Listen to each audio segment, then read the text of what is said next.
Close your eyes. The date is March 8th, 1862, and as you take a deep breath, you notice numerous scents. The seawater mixes with the scent of gunpowder, sweat, and your freshly smelling clothes that are drying in the sun. It's peaceful and calm, you think to yourself as the Civil War continues on. You almost feel invincible. Then, this illusion breaks at the sound of cannon fire. A nearby ship was just shot at by an invisible enemy gun. Then you notice it, the metallic blob in the distance, an ironclad. Well, do you know, this is your last day alive.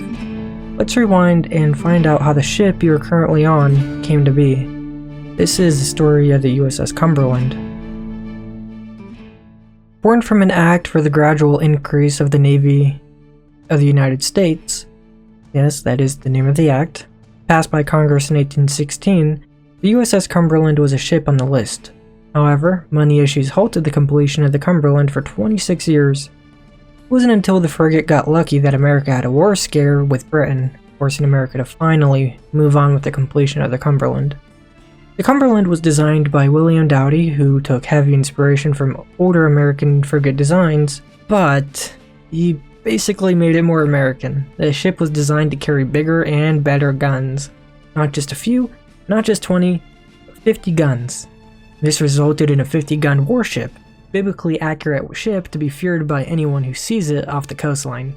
Though before the Cumberland actually had the chance to really experience war, it spent some time in the Mediterranean from 1843 to 1845.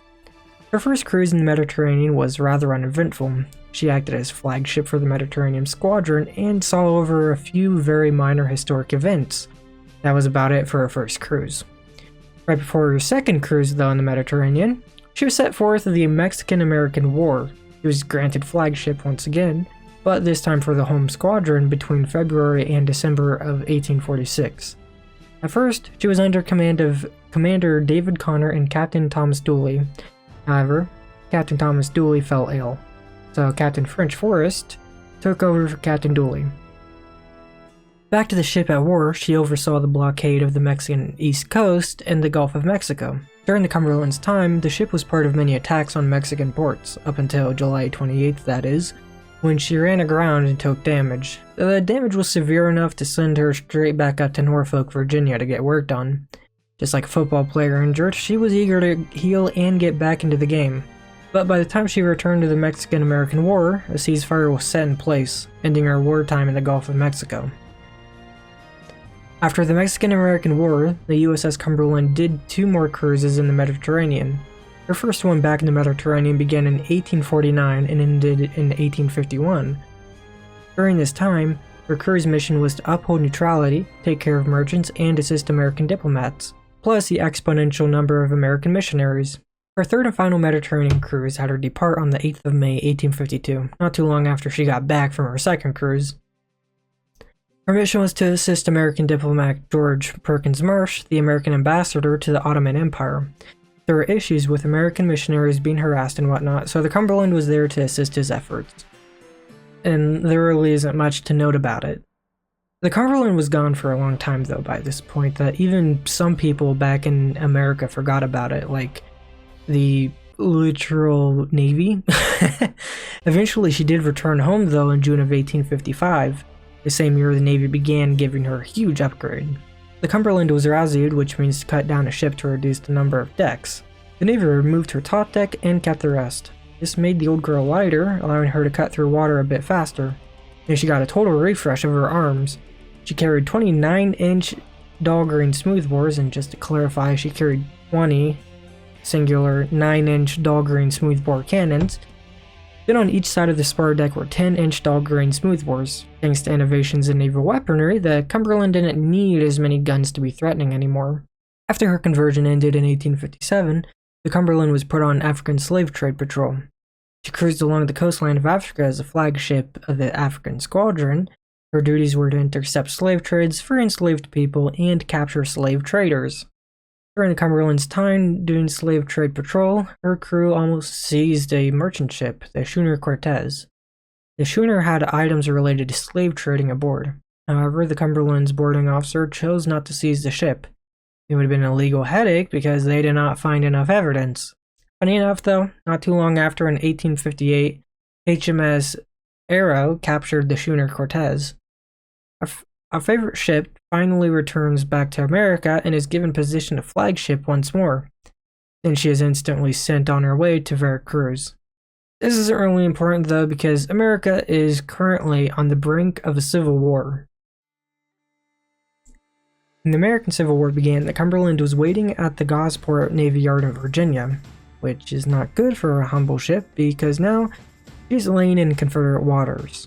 After the attack on Fort Sumter though, which kicked off the Civil War, the ship's company was ordered to gather and/or destroy United States government property to keep it from the Confederate soldiers. However, the Cumberland merely survives. She was tugged by the steam sloop USS Pawnee. Once out of harm's way of the newly Confederate Virginia, the Cumberland and her crew made their way back up to Boston.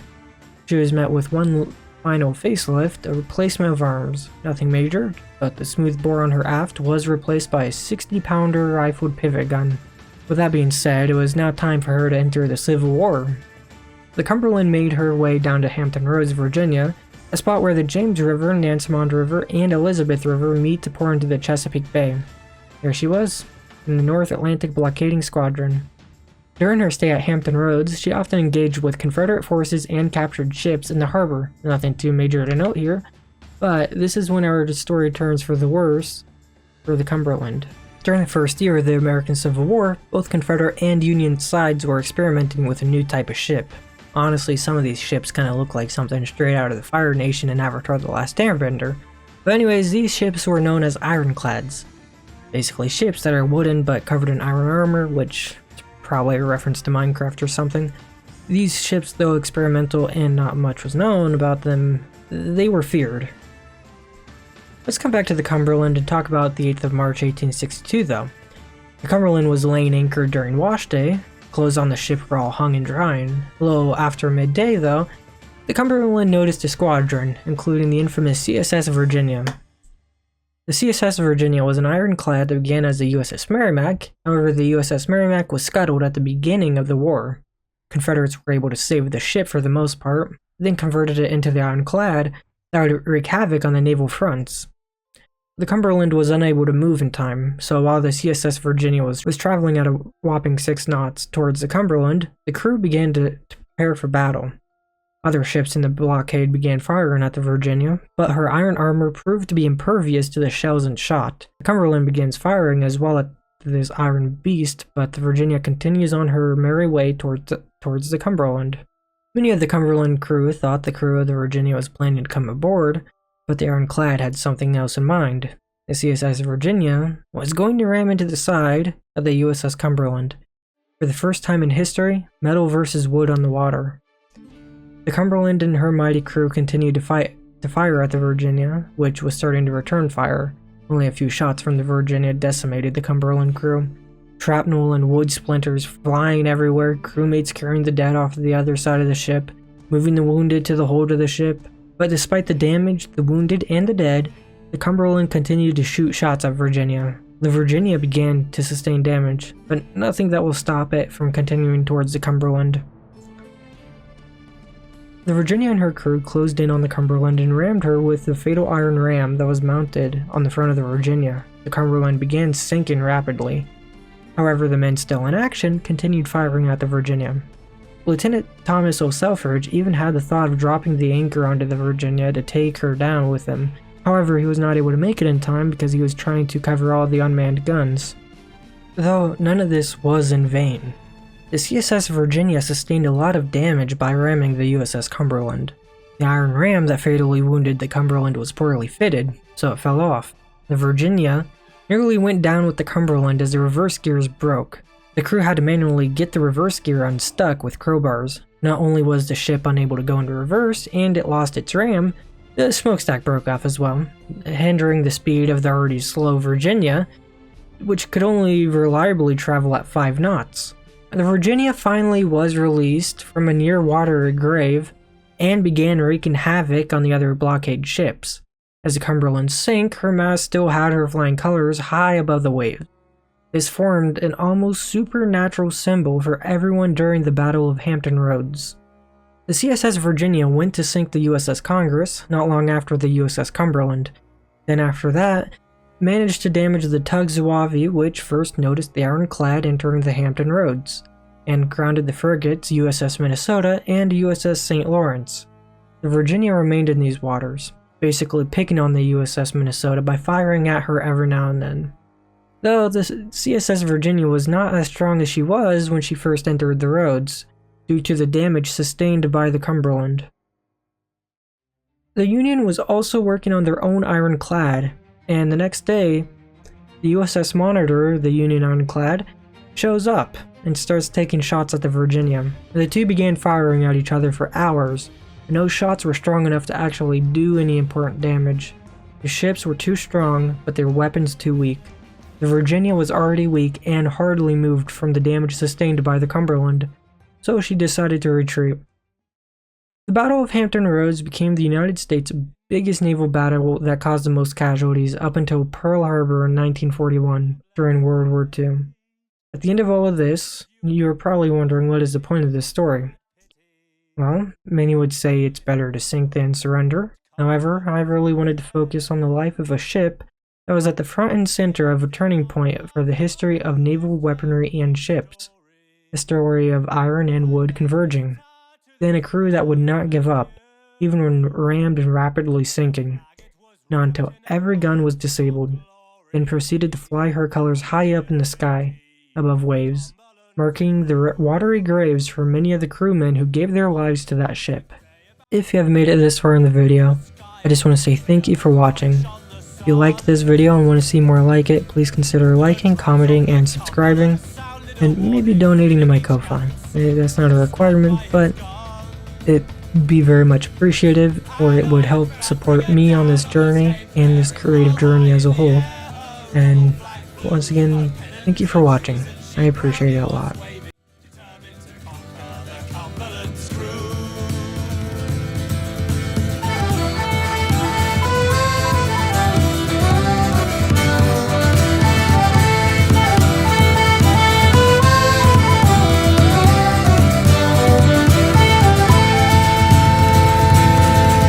So our noble ship fired her guns, dreadful thunder, her broadsides like hail, the rebels did pour.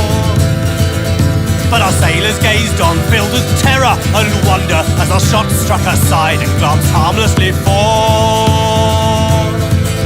But the pride of our navy could never be daunted, though the dead and the dying our deck stayed, it's true. The flag of our union, how proudly she flaunted, sustained by the blood of the Cumberland's crew.